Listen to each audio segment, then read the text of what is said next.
Hey everyone, welcome back to the channel. It's so great to have you guys here again. If this is the first time that you guys are watching, my name is Rafael and I'm a musician, videographer, and photographer here in the Los Angeles area on YouTube. So, we're going to be talking about a topic that most musicians probably can definitely relate to, and that is a topic of having tons and tons of music to carry around, particularly more so if you're a musician for the church. So, as you guys know, I'm a music director at a Catholic church in the city of Azusa, St. Francis of Rome. I'm also the music teacher there at our school because we have a school, but I also go around doing different kinds of performances around the Los Angeles area or San Bernardino or Orange County, which are like not too far from here anyway.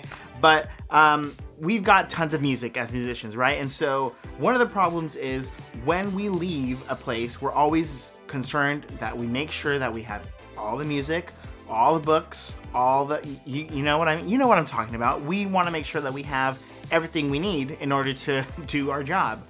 And the other thing too is like, it just kind of becomes too much. I remember that I used to have to carry around a briefcase, like one of those big, not a briefcase, but like one of those big like rolling bags with tons and tons of music in there and books, binders sometimes, and on top of that, I would not just have it inside of that bag, I'd be carrying like a ton of stuff in my hand also. So they were some pretty heavy books, let me tell you. Actually here, let me show you one. All right, so this guy is this is a big boy right here, right? I mean, look at this music. Look at how much music we have in just this one book. And let me tell you that you need to take, a Catholic musician, you need to have like 2 of these if you're just strictly using the books.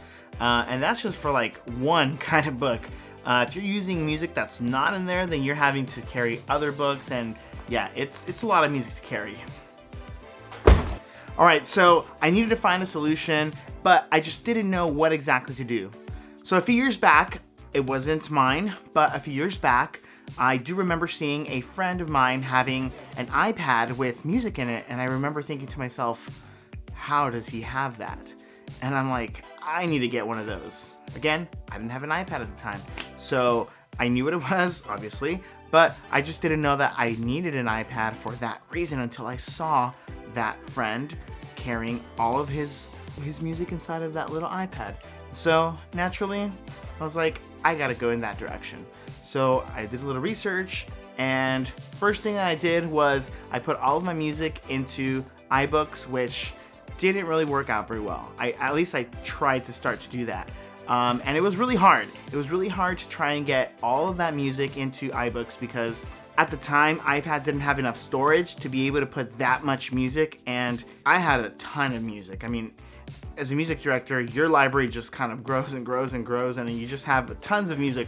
It becomes overwhelming even at times. But yeah, it didn't work out. So I had to try and find a solution, and eventually what I came upon was an app called forScore. Now, forScore, I love the way that it was designed because forScore allowed you to annotate, so you could write stuff on it with your finger at first, and then it also let you organize your music in such a great way that you were able to find stuff really quickly and no struggle.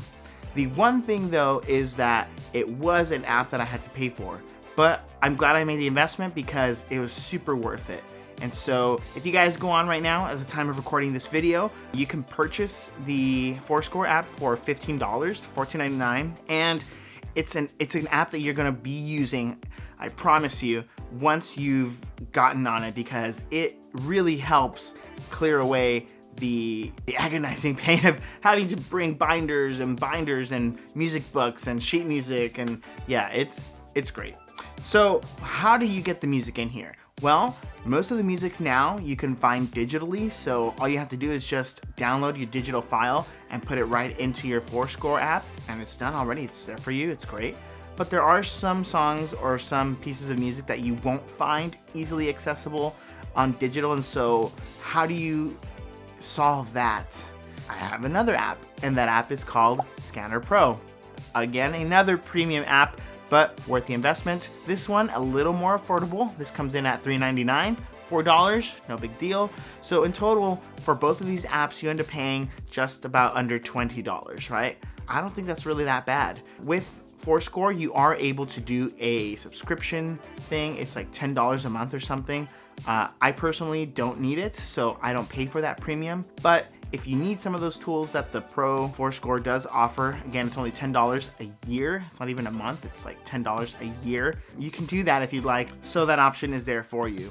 So within the forScore app, you're able to organize your music in different libraries. So if you need to categorize your libraries, such as, different time periods of music, or like, for example, church music, if you just want to have your church music in the library, or Disney music, or you get the idea. You can categorize your music in different libraries, or you can just have a huge summed up library as well. It's super convenient, super great. I love that you're able to do that. The other thing that you can also do is that if you have huge PDFs, for example, we have digital versions of our hymnals, 2 of them, which are Flor y Canto, and another one, which is the responsorial psalm books that we use. And if you import those files, they're pretty big files because the books are very huge, right? So obviously the digital book is going to be vast. So you don't want to really be scrolling through, or I know that they try to kind of in those books give you easy ways to get to songs, but sometimes the easiest way is literally just to put a bookmark the song, and you're good to go. And you just kind of search for it, click it, and you're done. So you're able to bookmark any of those digital files in the huge PDF that you may have. And then you're also able to create set lists. Now this is my personal favorite feature of forScore, or at least one of my personal favorites. I use set lists for every different mass that I use, or for any different gig that I have. I organize everything together and I'm ready to go. Boom, the next song, the next song, the next song. Easy to go. I'm not having to now switch between different books because, one of the songs is in this book, another song is in this book, and it just becomes a giant mess. So this kind of clears all of that, and I'm grateful for that because it's a time changer for sure. And it also just kind of makes you look that much more professional too. The part that I definitely love is the annotating part. So if you have an iPad Pro with an Apple Pencil, you are going to definitely love this app, because what you're able to do is you're actually able to write on the music, whatever music that you have, and you're able to annotate different notes onto it, make different changes. It's something that I use every single song. Honestly, I annotate every song. You can also kind of clear things out. So if you are like me, I don't like to see little marks when I scan things, and sometimes you'll see little marks. I want a nice clean sheet. So I'll get my Apple Pencil and I'll select a white color, and then I'll color over that little mark, and then I have a nice clean sheet. And then what I do is I crop into the PDF file so that I can make it even bigger. I have a 10.5 iPad Pro. I think it's the first iPad Pro generation too. It still works. I mean, it's good for what I use, and it's still small though. It's not like one of the big iPads, like the 12-inch or the whatever the bigger iPads are now. But you can use that crop feature to make the music even bigger, and it does it automatically for you. So as soon as you select crop, it's going to begin the cropping feature on the music, and then it'll automatically crop. You hit next page, then the next page automatically crops in, as long as the borders are clean and clear of any writings or even the smallest little thing, like a thin line or something, or like a thin scratch. If it's just far enough, it won't crop in to as much of the music as it can. So that's why I go in with my Apple Pencil and I make sure that I clear anything around the border of each of the PDF files, and then go into the crop feature. Boom, I have a nice bigger image, and it's a clean image. So when you're sharing, which we're gonna go into right now, it's kind of nice to give clean music, right?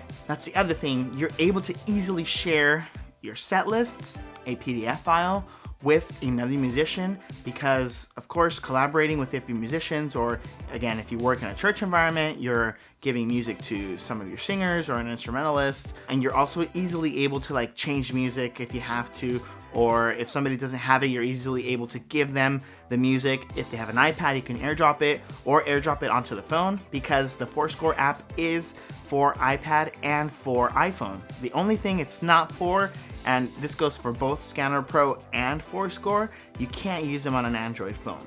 But if you have an iPhone or an iPad, I do recommend these apps, especially if you're a musician. All right, I don't really want to go into too much detail with what I personally do within these apps. However, if you'd like to see another video where I kind of go through the way that I use forScore and then the way that I use Scanner Pro to kind of incorporate these two apps together, let me know in the comments down below. We'll make it happen. We'll do a more in-depth video maybe for each one of these, or maybe just kind of a huge video together, so it might end up being a little long, but let me know what you guys think in the comments below. What I really wanted to just share with you guys is how easy it is to just carry your iPad and your pencil and not have to worry about carrying books, and this is all you need. Now, some people are concerned about like, well, what if I don't have, or what if you don't have power? Well, you want to make sure, obviously, just like you would with your phone, that you charge it overnight before you need it, and that way you're able to use it throughout the day. I also recommend to buy maybe a power bank, so portable power banks. I have one. I don't necessarily have to use it though, so I play 2 masses a Sunday. I used to play when I was at St. Genevieve. I had 8, 9, 11, 8, 9:30, 11:30, and then a 5:30. So that was 4 on a Sunday. But if I charged the iPad overnight, it lasted me throughout the day, and I'd be like at like maybe like 60-something% by the end of the day, or like 50-something%. It lasts a long time. And if you have a newer iPad, it'll last even longer. So I don't think you should worry about the battery life on your iPad, as long as like all you're using it for throughout the day or for whatever you need it is just for your performance or for your mass service, whatever.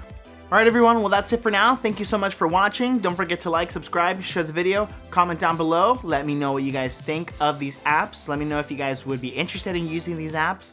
And if you end up using them, let me know what your experience is like, because I like to know, and I hope that it really did help you to kind of like, if you're carrying a lot of music still, or if you've been trying to find some apps to help you with music, this would be a great app to use.